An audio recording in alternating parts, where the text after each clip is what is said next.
Assalamualaikum warahmatullahi wabarakatuh. Bertemu lagi dengan saya pada pertemuan kimia organik dengan materi reaksi substitusi alfa karbonil. Di mana reaksi substitusi alfa karbonil merupakan salah satu dari reaksi karbonil.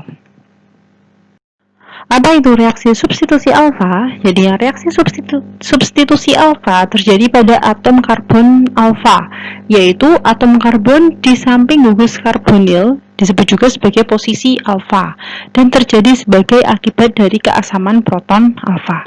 Jadinya karbonil itu merupakan C rangkap 2 dengan O, dia semisal berikatan dengan C, nah itu namanya C alfa. H yang berikatan dengan C alfa itu namanya H alfa. Sebelahnya alfa, ya, beta, gamma, dan seterusnya. Nah, jadinya C alfa di sini dia akan cenderung bersifat asam akibat dari keasaman proton dari alfanya. Jadi yang bereaksi pada reaksi kali ini yaitu pada substitusi alfa karbonil, yakni di posisi alfa digantikan oleh suatu senyawa yang lain. Substitusi alfa melibatkan substitusi hidrogen alfa dengan gugus lain. Jadi yang menggantikan posisi H alfa yang terikat pada C alfa dengan senyawa lain atau gugus lain. Reaksi ini terjadi melalui pembentukan intermediate enol atau ion enolat. Jadi misalnya ada suatu gugus karbonil, nanti dia akan digantikan, H alfanya tadi digantikan dengan gugus lain, itu nanti akan mengalami proses kesetimbangan atau pembentukan intermediate enol atau ion enolat, di mana enol akan mengalami kesetimbangan yang cepat dengan bentuk ketonnya.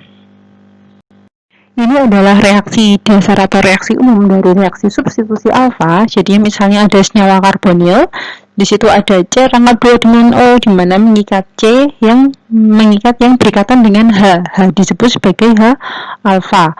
Apabila mengalami reaksi substitusi alfa, yaitu menggantikan H dengan gugus lain, maka dia akan mengalami pembentukan intermediate enol atau ion enolat atau anion enolat.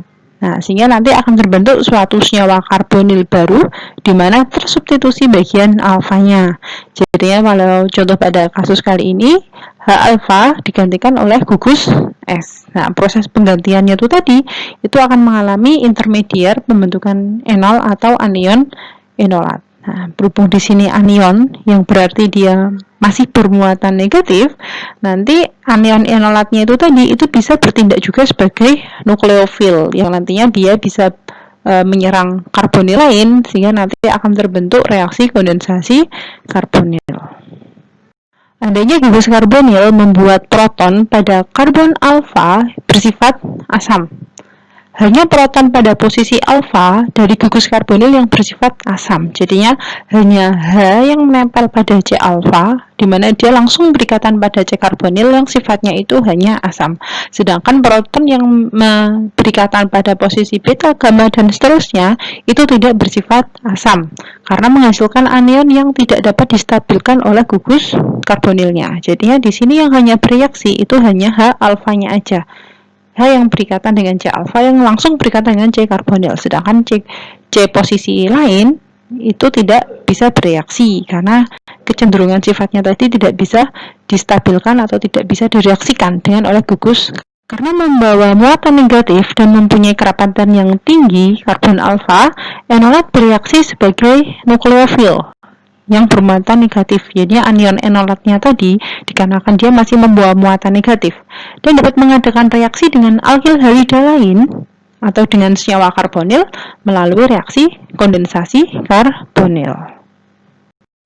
Ini contoh pada enolat dan karbanion. Jadinya reagen cyanoklofilik, jadinya senyawa yang dia itu bermuatan negatif atau suatu nukleofil apabila dia bereaksi dengan senyawa yang mengandung atom karbon yang bermuatan positif parsial. Hasil produknya pun nanti juga akan berbeda. Pada contoh yang pertama, apabila suatu senyawa nukleofil yang bermuatan negatif berikatan atau bereaksi dengan suatu alkil halida, nanti akan terjadi substitusi. Jadinya X-nya tadi misalnya merupakan suatu golongan halogen, nanti dia akan lepas dan digantikan oleh suatu nukleofil. Sedangkan pada reaksi yang kedua, C-nya tadi dikarenakan O mempunyai keelektronegativan yang lebih tinggi daripada C, maka O akan menarik elektron pada ikatan rangkap sehingga O akan bermuatan negatif, C akan bermuatan positif. Nah, sehingga nukleofilnya itu tadi itu bisa menyerang C yang bermuatan positif, sehingga nanti akan terbentuk suatu anion enolat yang dia itu bermuatan negatif.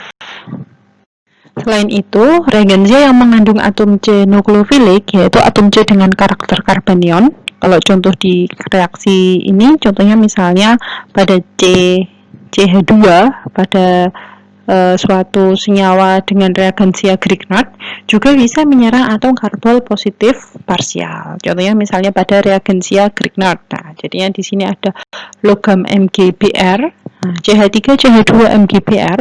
Nah, nanti dikarenakan O mempunyai elektronegativan yang lebih tinggi dibandingkan C, maka O akan cenderung bermuatan negatif, C bermuatan positif. Nah, sehingga CH2-nya itu tadi itu bisa menyerang C yang bermuatan positifnya tadi. Ya, sehingga nanti bisa terbentuk ikatan C dengan C yang baru. Senyawa dengan kerangka karbon kompleks bisa disintesis dengan reagensia Grignard. Nah, ini contoh-contoh pada proses penyerangan atom nukleofilik pada C yang bermuatan positif. Reagensia lain yang bisa digunakan untuk membangun molekul-molekul kompleks, contohnya tadi misalnya ada enolat, ada garam-garam senyawa karbonil. Selain itu juga yang mengandung atom C nukleofilik.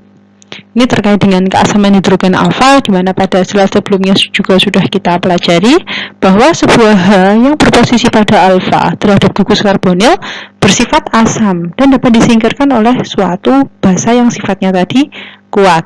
Di mana H alfa bersifat asam terutama karena stabilisasi resonansi dari ion enolat produknya, di mana substitusi alfa itu tadi itu menggantikan posisi H alfa dengan gugus yang lain.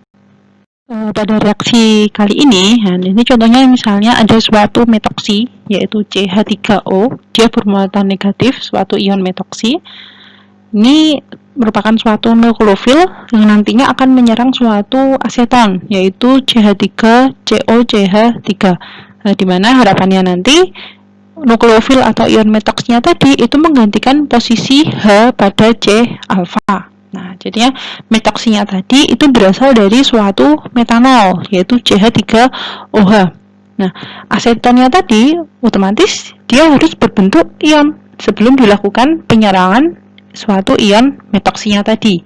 Nah, yaitu dengan membuat struktur ion enolatnya. Jadinya struktur resonansi untuk ion enolat dari aseton. Nah, sehingga nanti C dia bisa bermuatan positif, kemudian nanti ion metoksinya itu bisa menyerang C pada C alfanya itu tadi. Karena stabilisasi resonansi tersebut, maka aseton bersifat asam yang lebih kuat daripada alkana. H alfa suatu ester lebih sukar disingkirkan pada H alfa aldehid atau keton karena oksigen karbonil telah berperan serta dalam proses delokalisasi resonansi tersebut atau terjadi proses perputaran pada elektronnya. Dalam ester, oksigen karbonil telah mengemban suatu muatan negatif parsial dari delokalisasi elektron-elektron pada oksigen alkoksi. Nah, di mana oki gugus karbonil agak kurang mampu mendelokalisasikan muatan negatif parsial dari enolat tersebut. Mungkin demikian yang dapat saya sampaikan terkait dengan materi substitusi alfa karbonil. Semoga bermanfaat, berkah dan barokah buat semuanya. Kurang lebihnya saya mohon maaf. Wassalamualaikum warahmatullahi wabarakatuh. Terima kasih.